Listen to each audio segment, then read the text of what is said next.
Some historic train derailments are as early as 1831, the Camden and Amboy Railroad, New Jersey, experienced a derailment caused by a broken rail, resulting in the death of 2 passengers.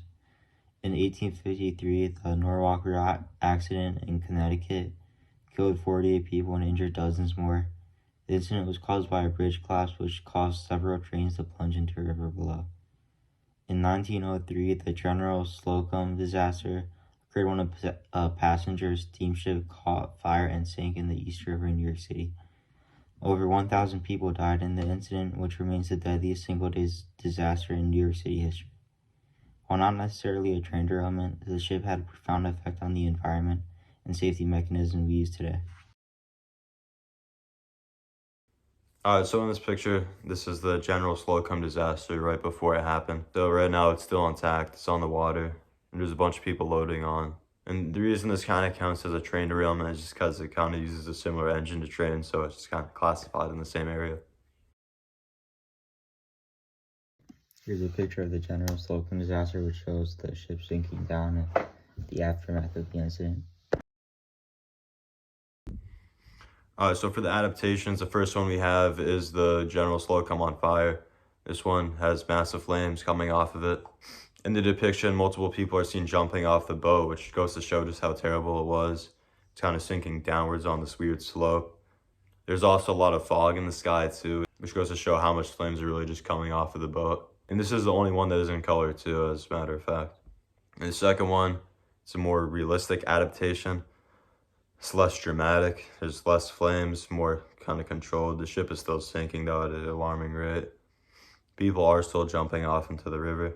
There's way less smoke in this depiction. This is probably a more realistic one. The first one's probably more of a propaganda.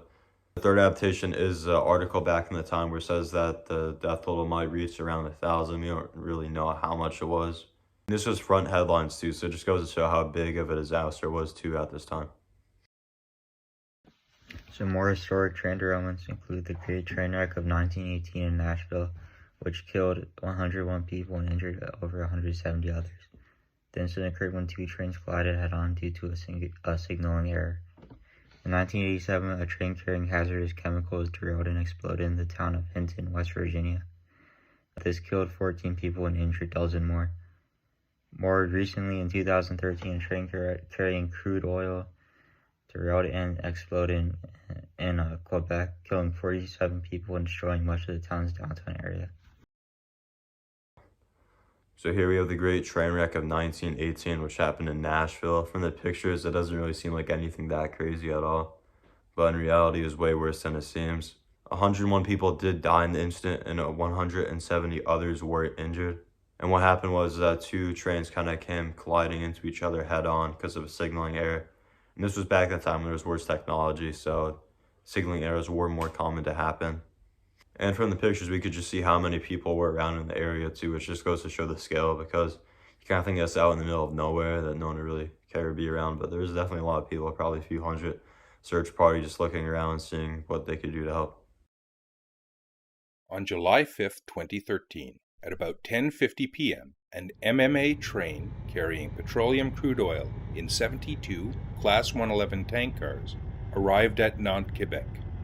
In keeping with the railway's practice, the locomotive engineer parked the train for the night on a descending grade on the main track. After shutting down 4 of the 5 locomotives, the engineer applied 7 handbrakes. Railway rules require that handbrakes alone must be capable of holding a train, and this must be verified by a test.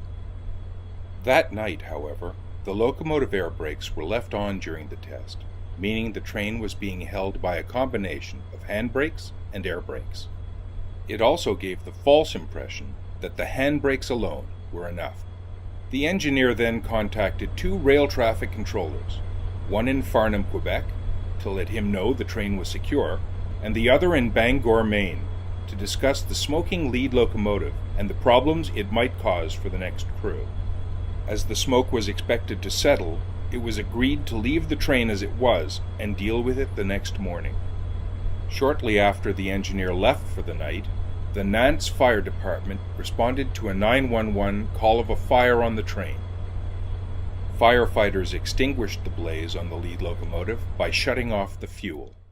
Then, Following railway instructions, they turned off the electrical breakers.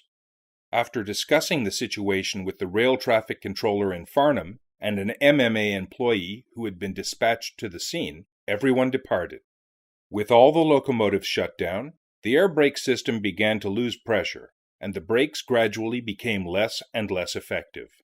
About an hour later, just before 1 a.m., the air pressure dropped to a point where the combination of air brakes and handbrakes could no longer hold the train. The train then began to roll downhill toward Lac-Mégantic, 7 miles away.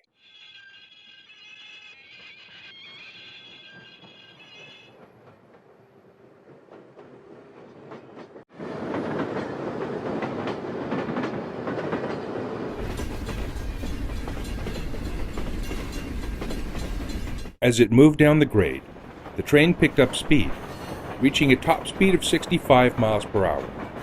The train derailed just past the Frontenac Street crossing. Almost all of the derailed tank cars were damaged, many of them from large breaches, and about 6 million liters of crude oil began pouring into the streets.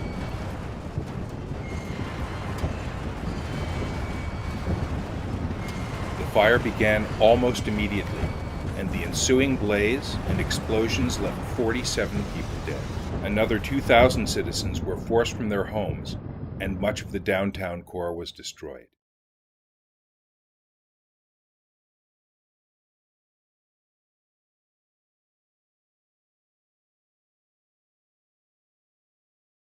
So East Palestine, Ohio is located in eastern Ohio in the U.S. It is situated in Columbiana County, which hosts about a population of 4,500 people. And as we can see from the picture, it definitely was a more rural farm area. It was like a farmer's market type area, really nothing around but besides farming for a long time in the early days. The city was founded in 1828 too, and it was named after the ancient region of Palestine as well.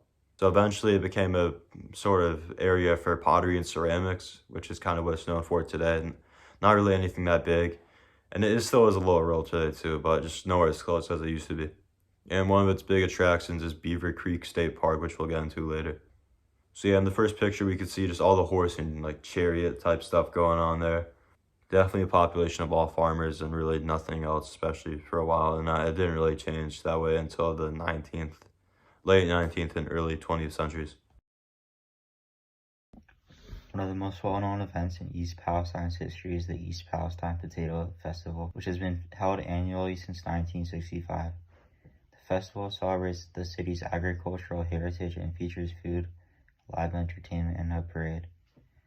The East Palestine is also home to a number of historic landmarks, including the Log House Museum, which is housed in a 19th century log cabin and showcases the city's early history.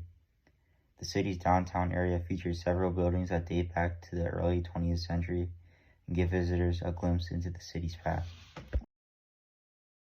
So here we have the Log House Museum. It's one of the attractions and what East Palestine is really known for.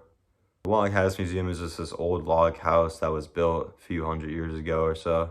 And it's pretty much just to show what the average house looked like back then and what houses looked like in this area. And it's just interesting to see because today houses are made in such different ways. Just nothing like compared to just being made out of logs, and the stability that it has is definitely way more durable than some of the houses that we see today.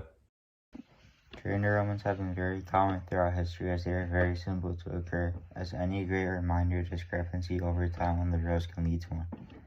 Weather habits are most commonly associated with the problems on the tracks.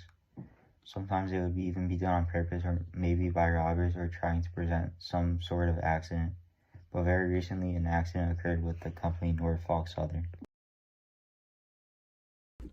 Alright, so almost a year ago on February 3rd, the quiet town of East Palestine, Ohio, a train did derail. However, unlike most train derailments, this one was carrying a lot of chemicals in it too, a lot of which are more like gas form or liquid, not really solid form. So that's kind of why it was so dangerous and why it just kind of covered everywhere. So in total, 38 cars were damaged in this incident, and then 11 hazardous materials were classified and leaked out into the environment. So about a whole 15,000 staggering pounds of soil was damaged in this process, and 1 million gallons of water were damaged too. The thing about the water is that it filtered into the Ohio River, and that is one of the biggest rivers that we have, so the filtration is very good there, so eventually would filter out pretty well. But initially, anything that drank from it kind of died. So, like, for example, fish and frogs that like live in it definitely did die from the contaminated water. Also, people in the area woke up with terrible headaches. Also, rashes were a big problem too, just from all the fumes kind of making contact with their skin. And then some people were forced to evacuate. However, some other people did try to stay out just because, you know, no one really wants to leave their home sometimes. So, but I think majority of people were. And also, it doesn't seem like that there was any human fatalities either.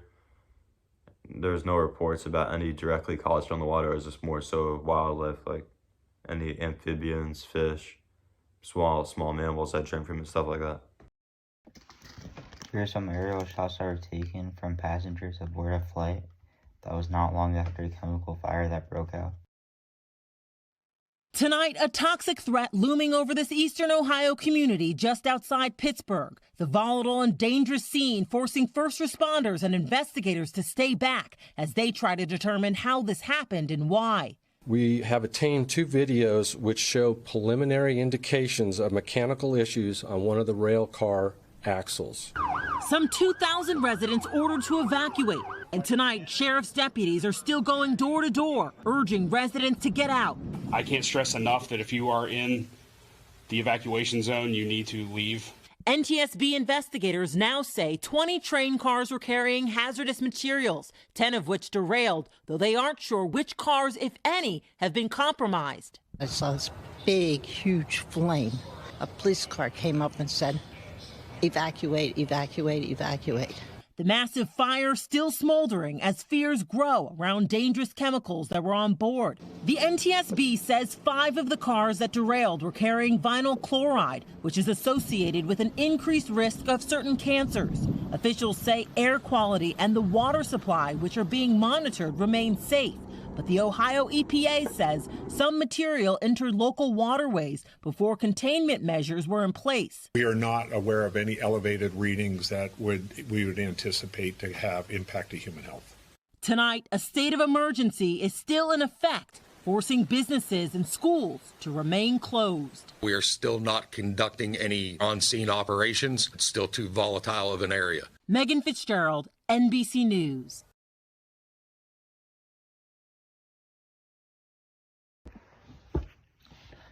What this means, in a very fast amount of time, the environment had collapsed.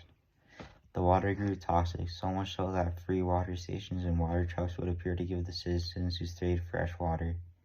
Even worse, the situation was proving lengthy to clean up. To prevent a long stall in train shipments, the EPA decided to do controlled burn, which was set to the area where the train and chemicals had landed. The burn provided success and the trains were able to move through the town again. However, a dark cloud will grow from the flames and hover over the town. So what this means is that in the cloud there was vinyl chloride, and at room temperature this is a sweet smelling colorless gas. But if it is inhaled, it can cause shortness of breath and dizziness. But if it is exposed for a really long time, it could lead to liver cancer, which is a massive problem. So some of the other chemicals present are ethylene glycol, monobutyl ether, ethylene acrylate, and isobutylene. Vinyl chloride, ethylene glycol, monobutyl ether, ethyl acrylate, and soap and isobutylene are all chemicals that can have different impacts on human health and the environment, depending on the level and duration of exposure. Vinyl chloride is a known human carcinogen and can cause liver damage, neurological effects, and other health problems. People can be exposed to vinyl chloride through inhalation of contaminated air or ingestion of contaminated food or water. Occupational exposure is a concern for workers in the plastics and chemicals industry. So ethylene glycol monobutyl ether is a solvent mainly used in paints. It's also used in most cleaning products that you have in your house too. So it does cause skin and eye damage, and it also can cause liver and kidney damage as well, which is kind of similar to the other chemicals that were present. So the problem with this chemical is that it can be ingested into the body through inhalation, just basic contact, or of course if you eat it. But just basic contact, so if you just make contact with your skin, it's just getting ingested straight to you.